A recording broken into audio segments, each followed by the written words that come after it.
So, Maria, nice to see you in today's episode in the middle of the summer in Hot summer. heated Barcelona. I have air condition here, so I Lucky feel you. it's always, Lucky you.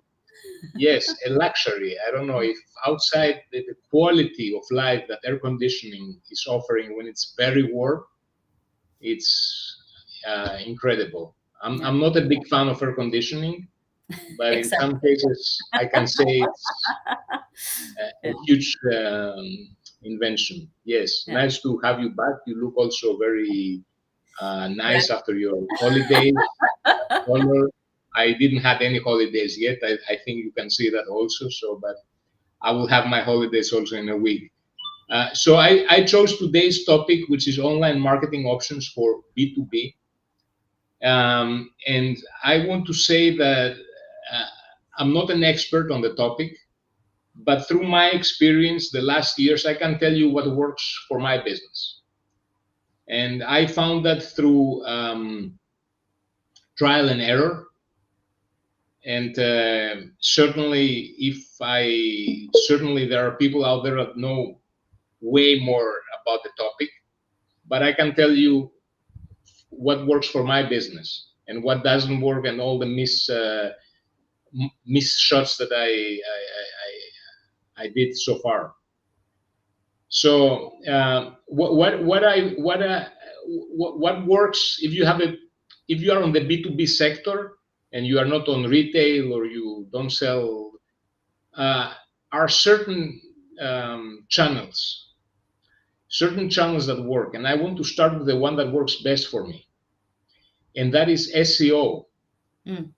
So that means search engine optimization in terms of optimizing your website, but also taking certain steps outside of your website to start increasing the organic traffic. Yeah. And the organic traffic is the key to this, because in contrary to making Google ads and paying your money to Google to bring results, organic brings long-term results, but most importantly, brings the right people to your website. And that's the big difference, because one thing is somebody searches to find a keyword about your service and he finds you. Mm. And another thing is you put a banner in front of him, an ad or your link or a sponsored advertising, and you attract him to your website. It's not the same. Organic traffic generates genuine results that have genuine interest Mm-hmm. in your service, and that is the big difference. Now, you will tell me, okay, but organically, how can I come up if there is so much competition on the keywords? And my advice to that is, yes, you are right. However, uh, shoot for the low-hanging keywords, and that is the key to success. At least in my case, that was the key to success, because most of the clients that I get are from organic results and from low-hanging keywords. And what is a low-hanging keyword? I If was you going to put, ask for you. example, exactly, is the difficult keyword. It's a keyword that not many people visit. Now, How do you figure that out? yes, I will tell you, because if you put, for example, the word sales outsourcing, which is what I do, the word sales outsourcing is not a very difficult keyword, but it has a degree of difficulty. So it's not so easy Mm. to be on the first page of Google. And this is something that I want to mention, because the difference between the first page of Google and the second page of Google is day and night. So 95% of the traffic comes from the first page of Google, Mm. 4% comes from the second page, and 1% comes for the rest, I don't know, thousands of pages that are behind the second page. So if you are not practically in the first page, you are not existing. Now, the thing is that you will see that on the main keywords that you want to attract, the competition, of course, is also higher, which makes it more difficult to get on the first page. But if you take your main keyword, for example, in my case, sales outsourcing, which is a competitive keyword, and you start to add some extensions, for example, sales outsourcing Spain. Okay, the keyword sales outsourcing Spain, it's a low-hanging keyword that has much less traffic than has the keyword sales outsourcing. So then the logical answer, the logical question that comes after that is, okay, but I mean, it doesn't make any sense to shoot for those keywords Everybody's because on. if you come in the first page, then the traffic is so low that it doesn't make any sense. Yes. So just please. my question, it's like because you're talking about keywords, and I know nothing about SEO, so that. So, but is each word of sales outsourcing Spain is it not taken as each word? It will take the whole thing as one keyword. Is that what you're saying? Yes, the keyword is the key phrase, basically.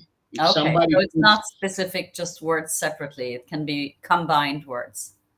Yes, are the combined words. So if you put sales outsourcing, you don't see me. But if you put sales outsourcing Spain, then I'm visible. Okay, interesting. Okay, it's very interesting because the logic differs out of the Google Ads logic. It's a different logic on having a, I don't know the exact terms, on a broad targeting a broad audience or a more specific audience, but SEO works kind of different. Okay. So does it make sense to have these keywords in the first place if there are not many visitors? Yeah, well, typically, in my case, like coaching would be like a keyword that millions and millions of people. Exactly. I need to narrow it down to my specific niche and location that I'm looking for, maybe. Absolutely, absolutely. Because if you put, let's say in your case, coaching, you will come in page number 95 of Google, so which is basically nothing. But if you put coaching in Spain or coaching in Barcelona, then it narrows down a lot. But what's the trick now? Why that makes sense? It makes sense because if you aim many low-hanging keywords, and let's say I can tell you the visitors, let's say for the keyword sales outsourcing is approximately 400 per month. So it's 400 per month. But if you have sales outsourcing Spain, you have 10 per month only, so 40 times less. But then you can put also sales outsourcing France, sales outsourcing Germany, sales outsourcing Netherlands. And if each one of those keywords brings 10 and 10 and 10 and 10, then at the end you have those 400 visitors. And so that's something that I discovered by myself, okay, experimenting by myself with zero SEO knowledge. Now, besides of the keywords, there is a book which I deeply recommend, and it happens that I have it next to me. So the book is, so that's free advertising. It's this one, 3 Months to #1 from Mr. Will, what is the name? Will Kump. Okay. So because it gives very good and practical advice for people how to start optimizing their website to make it SEO friendly from the one side. The other side, it gives you also some tips externally what you can do. So what also works is you can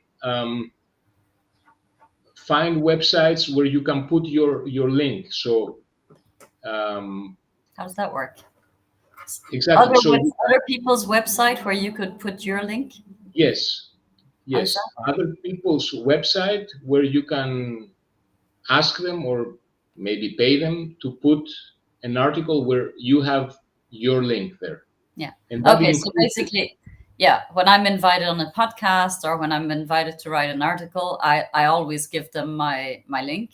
So basically, that's what you're talking about. It will then the more I'm in different places, the more I'll show up, right? Exactly. Yeah. Exactly. And the higher authority the website is.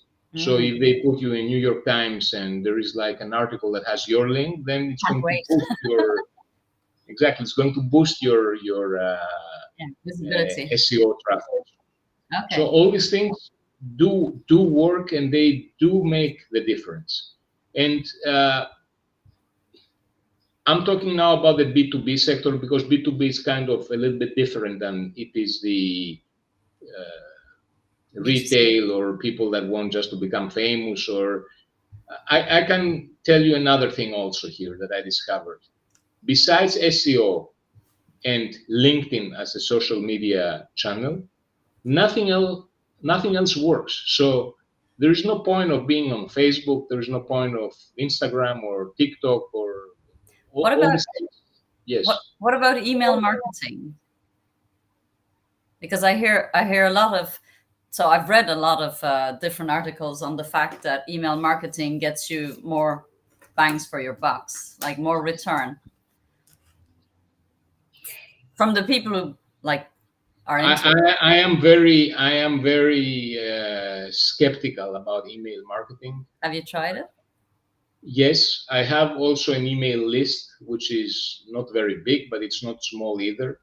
What I find always with email marketing and the emails that I receive, uh, there was also somebody I read, and there was an article about the creating emails just for the sake of creating emails so that you stay in the head of the people. No, no. Um, I am not. I don't believe on that. We do use, as a sales outsourcing company for our clients, we do use email marketing. So once we start a project, we send a wave, let's say, of emails, which has the intent to warm up a little bit the ground for the call that is going to take place. Mm. It does help a little bit. I'm not a big believer on emailing, but these email sequences that you receive daily or weekly, very few of those emails that I receive, newsletters that I receive, I open. There Yeah. are some that I open constantly. Yeah. There is this American writer, Mark Manson, which I love and I follow, and every email that I receive from him on Monday, I do open that because I find real value. But the rest are waste of time. So it's basically, it works if you have something, if you manage to create something that's really valuable and interesting for your audience. You need to offer value Mm. to your audience. You need to offer real value, and real value, yeah, It's it's hard work. hard to offer real value. Yeah.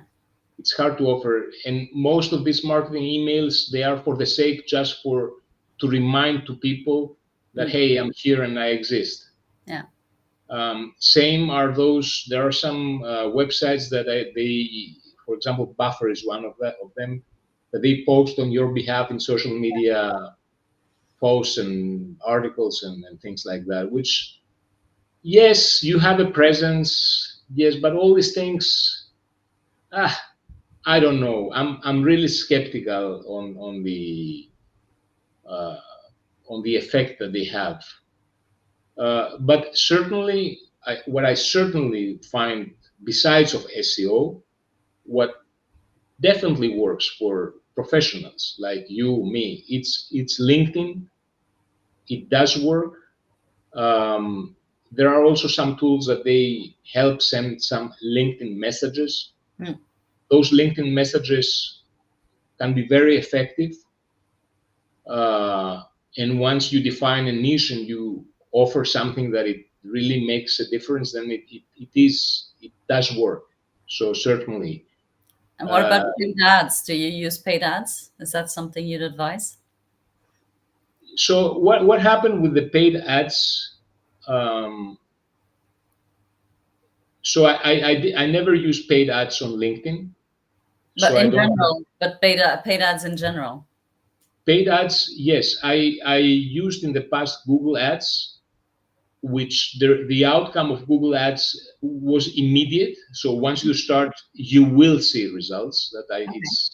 It's almost a guarantee. However, the quality of the results is not good, because it's not just it's you need to have the proper people Mm. visiting your website and sparking the interest. Oh, we want to coaching. Yes, a good idea.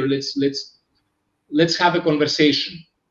If there is no genuine need for the service, the meeting that you will have will be a weak meeting. Because I don't want to have, I could have many meetings, but many meetings are not necessarily also essential in good meetings. There should be meetings where there is also meat on the bone, let's say, not but just for the sake of the meeting. Would that not depend on your ad being really specific on who you're speaking to and what service you're offering? I think if the more specific and clear your ad is and who it's targeted to, would probably help filter out the wrong people, wouldn't you say? The thing is that I am a little bit suspicious about how those big machines use the algorithm, or yes, there is no visibility. There is no real visibility. You know, advertising always had the big problem that there was no, you couldn't track the visibility. And back in the day, let's say 30 years before, there was no internet, so you put a poster, let's say, an ad in the newspaper. in the newspaper, and you didn't really know how many people saw that. And now, supposedly, you can.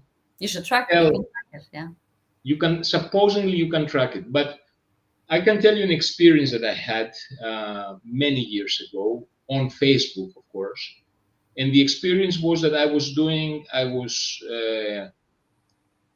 posting on a specific group, on a specific city. So I was experimenting on offering information about that city where I was back then living in Spain. So specifically in Pamplona, I was back then. So I realized that I was posting this information on a daily basis.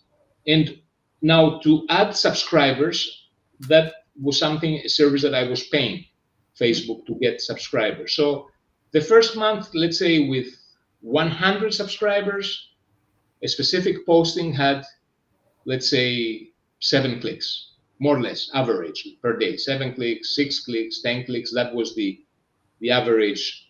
After 3 months with 1,000 subscribers, that were subscribers that came through the advertising that I was doing, I was getting, instead of 7 views, I was getting 11 views.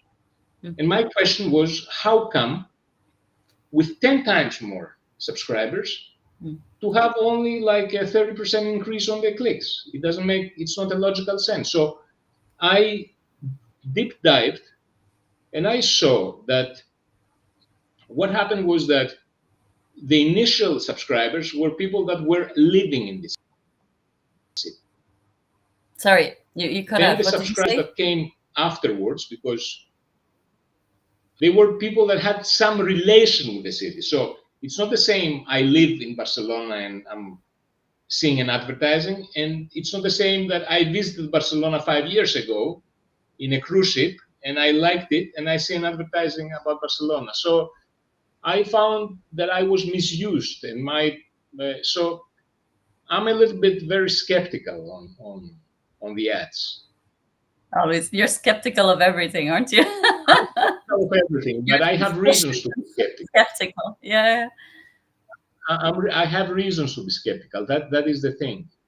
The other thing that I see with ads is that you pay your money and then you have 1 week that is fantastic. So you receive interest, discovery calls, and wow, everything goes fun. And then you have 2 weeks of nothing. And you wonder what happened now. Yeah. Why that big difference? So I don't know, but I mean, obviously Google Ads, it brings results. It brings immediate results. The quality is not as good as the SEO quality, but yeah. But so still, SEO, it's something that I would consider. Sorry, SEO is the number one. Okay. For me, it's the number one, but it takes time and it takes investment also in terms of work, in terms of also of money, of course.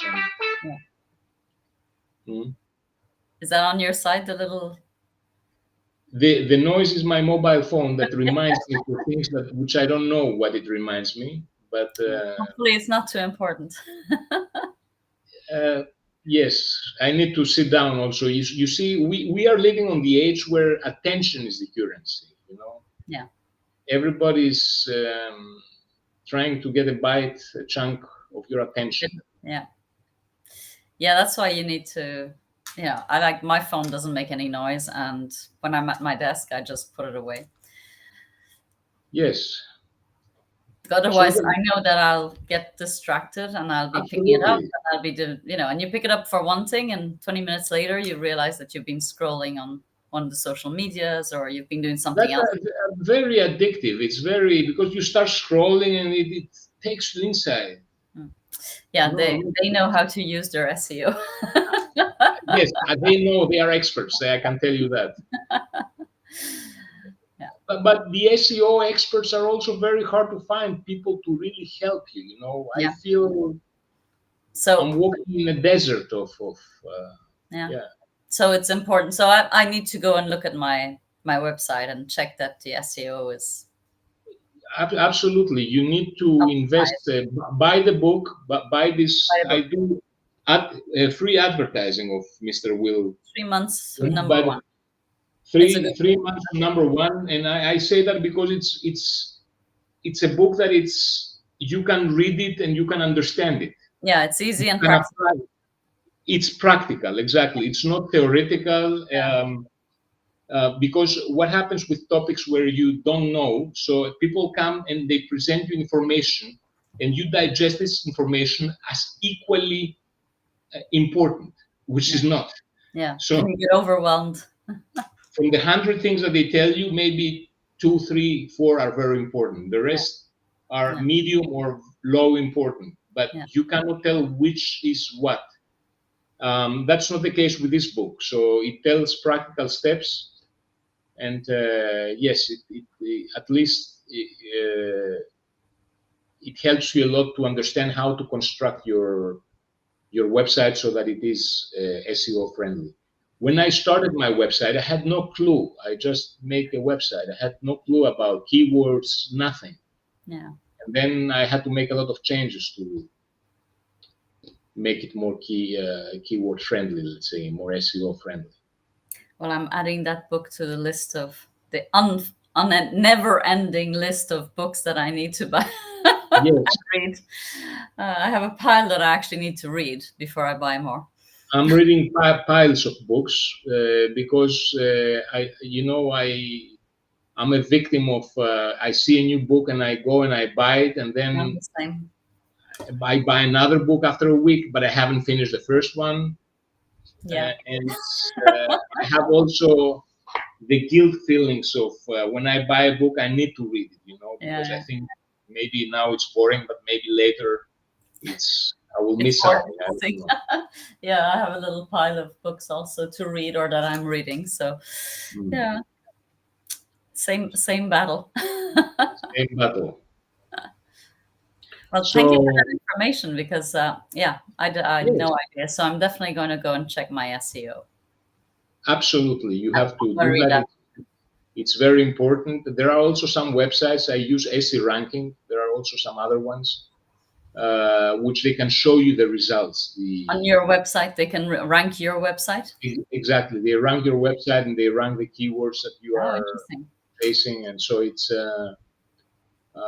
and they are not very expensive. So it's really worth it to have one and, to do a proper work. It brings results. You have to see the long term. It's not something that is going to, like everything valuable in life, Nothing's easy. The good things are the things that have also longevity, let's say. Yeah. Take time to get them. Take time to get, and they last long, and they make you. That's the difference between actually also happiness and pleasure, right? Pleasure is instant, while happiness it's a long time, has a long time effect. That's all for today, Maria. I hope the audience got some information from me. I don't know if it was very valuable. At least it was honest and was real information and not advertising or anything. And I got something, so that's at least yeah, I'm here and I got something. So hopefully that's good somebody to else hear. is following. Yes, if somebody wants to ask me something, I'm open. They can always either you can email me or you can send me a message on LinkedIn. I'll be very happy to explain further. And now we are in the summer, so in 2 weeks I will be in holidays. So we will meet again on the 20. Yeah, happy me. It's a 1 week It's your holiday for turn. sure. It's your turn. So we'll meet again end of August, right? Yes. So we will meet again on the 21st of August, exactly. On the 21st of August, in 1 month. And after that, we will have it again bi-weekly. So, yeah. Okay, well, enjoy your vacation, Alex, and thank you for all those valuable information on SEO. Thank you, Maria. Thank you very much. Pleasure having this meeting.